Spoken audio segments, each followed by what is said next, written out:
Parliament election సమీపిస్తుండటంతో వరుస కార్యక్రమాలకు plan చేసింది బీజేపీ. సంక్రాంతి తర్వాత నుంచి క్షేత్రస్థాయిలో క్యాంపెయిన్ స్టార్ట్ చేయనుంది కమలం నేతలు.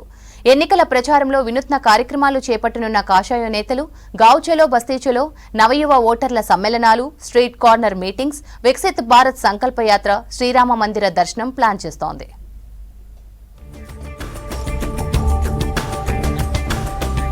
పార్లమెంట్ ఎన్నికలు దగ్గర పడుతుండటంతో ప్రచారంపై బీజేపీ హైకమాండ్ మరింత ఫోకస్ పెట్టింది. గ్రామాల్లోకి బీజేపీని మరింత తీసుకెళ్లేందుకు గావ్-చలో బస్తీ-చలో కార్యక్రమానికి రెడీ అవుతోంది. దేశవ్యాప్తంగా నిర్వహించే గావ్-చలో బస్తీ-చలో క్యాంపెయిన్లో పార్టీ ప్రెసిడెంట్ జేపీ నడ్డా సహా కింది స్థాయి కార్యకర్త వరకు పాల్గొననున్నారు.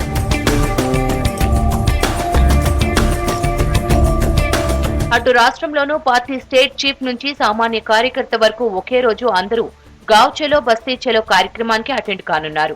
గ్రామాల్లోకి వెళ్లి సెంట్రల్ స్కీమ్లు, సంక్షేమ పథకాలతో పాటు మోడీ సర్కార్ చేస్తున్న అభివృద్ధి కార్యక్రమాలను వివరించడమే గావ్-చలో బస్తీ-చలో కార్యక్రమం ముఖ్య ఉద్దేశం అంటున్నారు కమలం నేతలు.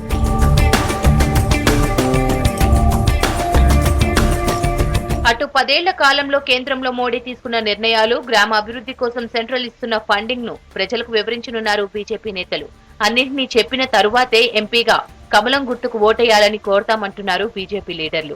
రాష్ట్ర వ్యాప్తంగా 12,700 గ్రామాలతో పాటు పట్టణాల్లోని ఆయా బస్తీల్లోనూ ఈ కార్యక్రమాన్ని నిర్వహించనున్నారు నేతలు. ఈ గావ్-చలో కార్యక్రమంలో సుమారుగా తెలంగాణలో 17-18 వేల గ్రామాలు ఉన్నాయి. బూత్లు అయితే 34,000 ఉన్నా.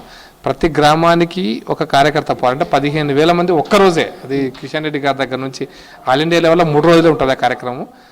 దాంట్లో ఒకరోజు తెలంగాణలో ఉంటుంది 24 అవర్స్. అంటే ఈరోజు ఉదయం వెళ్తే రేపు సాయంత్రం వచ్చేసారు. ఒకరోజు 1 నైట్ 2 డేస్ నుంచి మించిగా 48 అవర్స్ 40 అవర్స్ అట్లా. గావ్-చలో బస్తీ-చలో కార్యక్రమాన్ని దేశవ్యాప్తంగా సంక్రాంతి తర్వాత నిర్వహించేందుకు కసరత్తు చేస్తున్నారు బీజేపీ లీడర్స్. 3 రోజుల టైంలో జాతీయ నేత గావ్-చలో బస్తీ-చలో కార్యక్రమంలో పాల్గొనేలా ప్లాన్ చేసుకోవాలని స్టేట్ లీడర్లకు సూచించారు.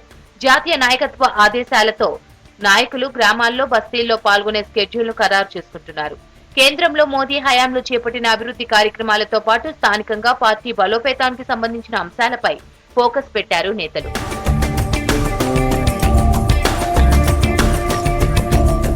రాష్ట్రంలో మెజార్టీ ఎంపీ సీట్లలో గెలిపే టార్గెట్ గా వ్యూహాలు రచిస్తోంది కమలం పార్టీ. దేశంలో మోదీ హవా కొనసాగుతుందని, అది రాష్ట్రంలో పార్టీకి మరింత కలిసి వస్తోందంటున్నారు నేతలు.